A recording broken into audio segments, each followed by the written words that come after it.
Hello everyone, Naasha here.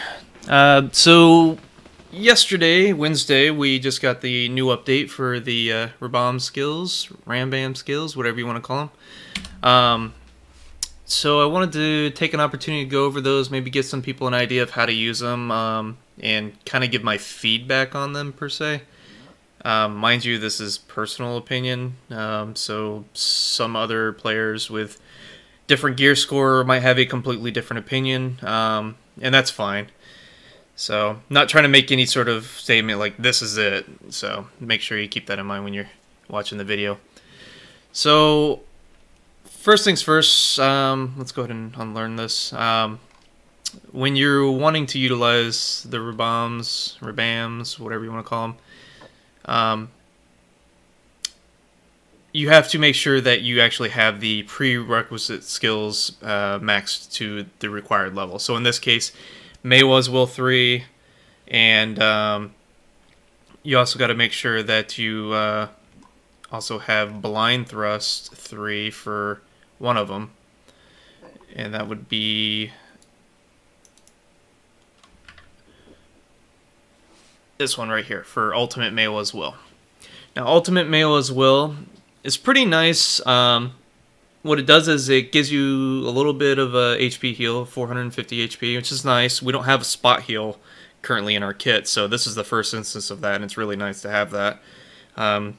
Whenever you know, in a no-war scenario, jump into a fight, you take significant damage, you got to back off. This will help you kind of heal up really quickly, along with normally potting up, and then you get back into the fray much quicker than normal by just sitting back and waiting to pot up. So that really helps. I feel like we need more of that in our kits, but that's for a later discussion. We also have the 30% crit bonus, which is really nice for 10 seconds. Think of it like our E buff almost, except we don't get the accuracy bonus. So this is really good for beefing up our combo abilities like Moonrise or Cloud Stab.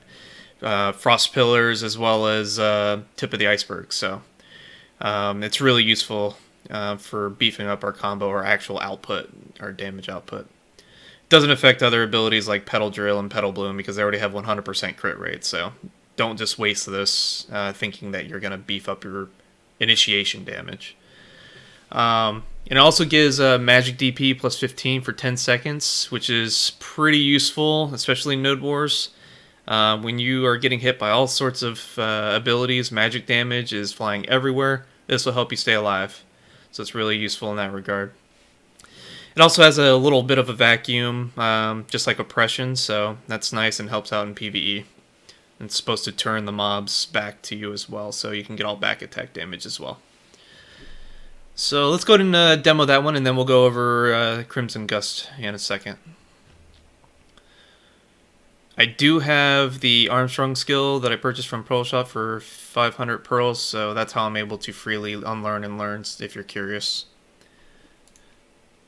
Let's go ahead and add this to the cooldown. Oops, I guess it helps if you click it.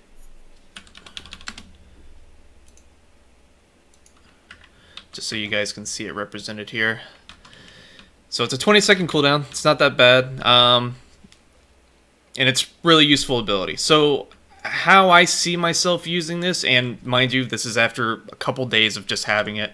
Haven't really truly got a chance to play with it too much, but in a 1v1 scenario, I can see myself using it just like an E-buff, basically.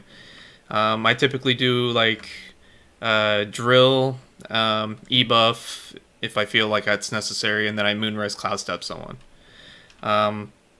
Real quick before I go ahead and get into this, if you want to use this ability, or any of them actually, make sure you do the Fury transfer locked. This is a new thing that came out to us last week. You can lock both the absorption and transfer. Lock this, or else you're going to end up hitting X, and which is required for the ability, Shift X, and if you leave X as the last hitting ability, it'll actually do the Fury transfer. It's really annoying. It'll get you killed too. So I'm going to go ahead and do what I mentioned as a typical combo I could see myself doing. So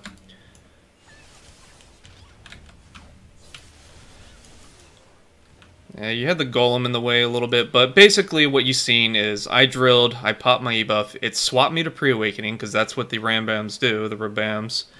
They swap you to pre-awakening, I forgot to mention that previously. But that's probably the most difficult part about them. They just swap you to the pre-awaken. But you can easily C-swap to the side of your target as to not float them, and then you can combo them freely from there. Just make sure you do it quickly, because you don't have much time when you're swapping between pre-awaken to awaken. So that's one way to do it. I'll go ahead and showcase it one more time.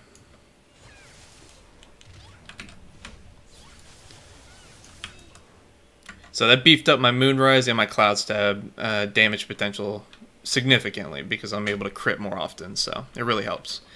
E-buff is a lot better, obviously, because it gives accuracy and also speed, but this does just fine for a free 20-second buff that also heals you and gives you magic DP, so can't really complain there. So that's pretty useful. And let's go and do the other one, which is Maehwa, or Crimson Gust. Come on, there you go. So Crimson Gust, a little quick go over for this. This does pretty good damage. It's it's actually pretty lethal once you start getting into the AP thresholds, which I'll go over after I demo it. But the damage output at burst is really high, and you have 100% crit rate on every single hit, so that's really nice.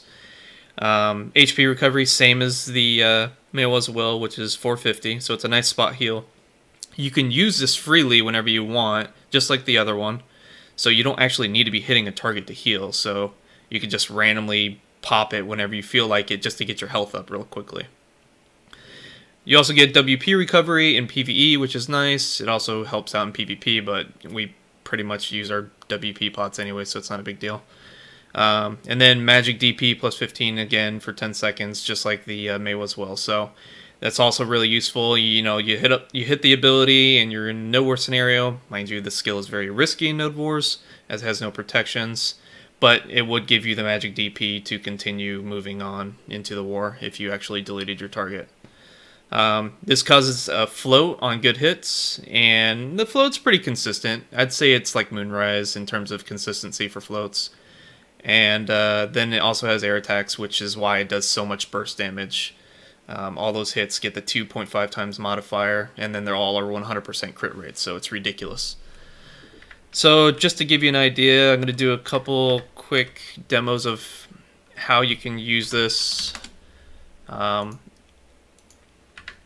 the damage of it, in my opinion, is really inconsistent. And this primarily deals with the fact that I'm only at 238 AP, so I am under the AP threshold, so I don't get all those extra bonuses like a lot of people do. I'm sure you see crazy amounts of damage from, for example, this GIF, where over in EU, this Maehwa player named Thinking, he just deletes this, you know, high DP, most likely high DP, mind you, I really don't know, but most likely high DP Zerker in one shot, basically, with just Petal Drill, which does a little bit of his damage, which then he finishes it off with just floating a target and nuking him with the ability. Mind you, I found out that this Maehwa has, I think, around 260 plus AP, so that AP threshold is really kicking in there. So just to kind of give you more perspective is what most players are probably going to be getting. I'm going to demo that same kind of thing. So I'm able to delete him. I'll get his DP real quick. But while he's 286, so that's full tet. So mind you, that was back attack, and the float and the actual air attacks all went off, which is why it did so much burst damage. So the potential is there for that to actually happen. But testing I've done previously showed that it's very inconsistent sometimes. Like if the servers are really taking a shit that day, you're probably going to have a hard time actually timing it so that you get all the air attack damage in. So just be aware of that. It does a lot of damage. It does. Oh, that was weird. But just don't get caught up in it being like, oh, I have to have this. I have to be able to one-shot my opponent, because there's a good opportunity you might not. Mind you, Witch Wizards, they do have really low overall DP modifiers built into their character sheet, I think. I was testing against a Valkyrie, a Maehwa, and a Warrior, as well as this Wizard right here, and the Wizard I do the most damage against, even though he's 286 DP. But so some combos you can do with this is just like how that gift showed. You can just drill, float them with the forward attack, which is a float no matter if it's on C-swap or not, and then you can just pop it.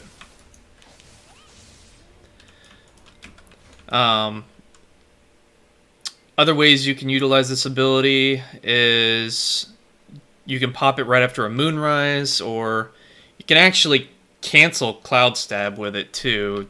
Timing's a little weird, but Cloud Stab you can cancel normally with Chase, like midway through it, which basically means you kind of reduce some of the hits that you do, but you get out of it right away. So you can kind of do the same thing with utilizing Crimson Gust as well. So I only got a few air attacks there, but thought it was funny I could revive him. But yeah, that's one way you could do it. Mind you, when someone's fully buffed and has villas, they got PA up, this ain't gonna do anything to them basically, unless you have significant AP. Even then, it probably won't do anything. So don't expect to nuke a target that's in PA. Wait for them to not be in have a PA buff and catch them alone. Because like I said, this does have no protections on it, so you're really highly dependent on confirmed CC. Let me go and demo.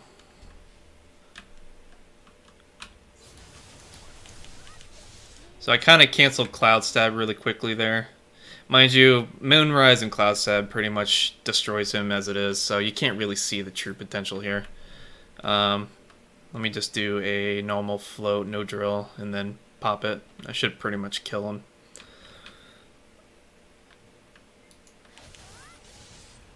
So yeah, that's a little bit more realistic. Like I said, it's really inconsistent. Sometimes it's just overwhelming damage. As you've seen, I'm pretty much one-shotting him no matter what I do. So think of it as a little bit of extra filler for a 1v1 scenario. Maybe fit it in a no-war scenario, but it's highly risky. So just keep those risks in mind. Don't get mad if you get punished because you use something risky. So the other abilities, a lot more freedom with it in terms of, you know, giving you a 10-second 30% crit buff, so it beefs up your actual combo abilities, rather than giving you a new ability that has no protection. It actually has this little bit of an animation. So other than that, I mean, that pretty much covers it. I mean, from a PvE perspective, I haven't really played with these yet, but I hear they're pretty good. Most players are saying Crimson Gust is really nice for PvE because of that recovery, and also the damage output is really huge, of course. So yeah, I mean, give it a try. If I were to give my recommendations on what you should pick, I basically look at it this way. Because of the inconsistencies, I know you didn't see them here represented in the video. It actually looked really good in the video, so but if you play around with it more, you'll notice that there are inconsistencies with its damage range. And because of that, I feel that you need to have at least 245 AP or higher to actually make solid use of the ability.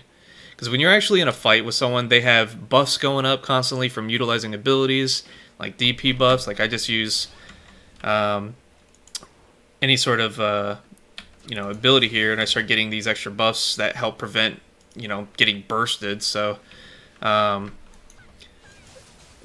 know, DP buff plus 20, those things are going to affect your damage output. And then of course resistance is going to play a factor. If they don't get floated, then you're not going to do shit for damage.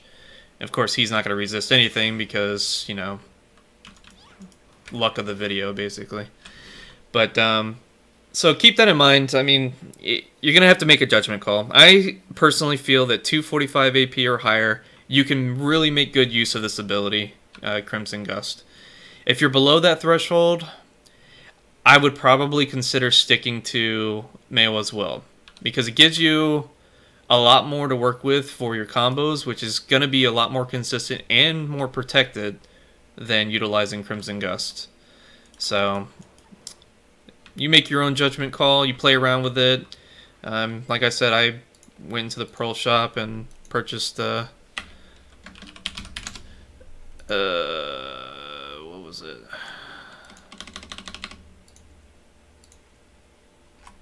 Purchase a actually, you can go into loyalty, purchase a one for 2,000 loyalty. Maybe it's in first aid. Oops. Ah, here it is. So I can't purchase any more of these, unfortunately, but the one-day one is 500 pearls, so you can purchase it from there. Or you can get the massive 30-day one right here. This one is for the skill add-ons, so just make sure not to get that one. But yeah, I mean, that's it. That's my little take on it, my opinion. Take it for what it is. I'm probably still going to, even though I'm under the threshold, probably still play around with this a little more to see how I truly feel about it. But initial testing, it feels good in most cases. If servers are fine, but if servers are shit, this ability is like the worst ability ever, basically. It's all about the merit attacks. If you can't float them, or they resist your floats, this ability feels really bad. So just take that into consideration when making your picks. So, alright, I'm out. If you like the video, just go ahead and give a like. If you have some questions, go ahead and ask in the comment section, and I'll get to it as soon as I can. Alright, take it easy, everyone.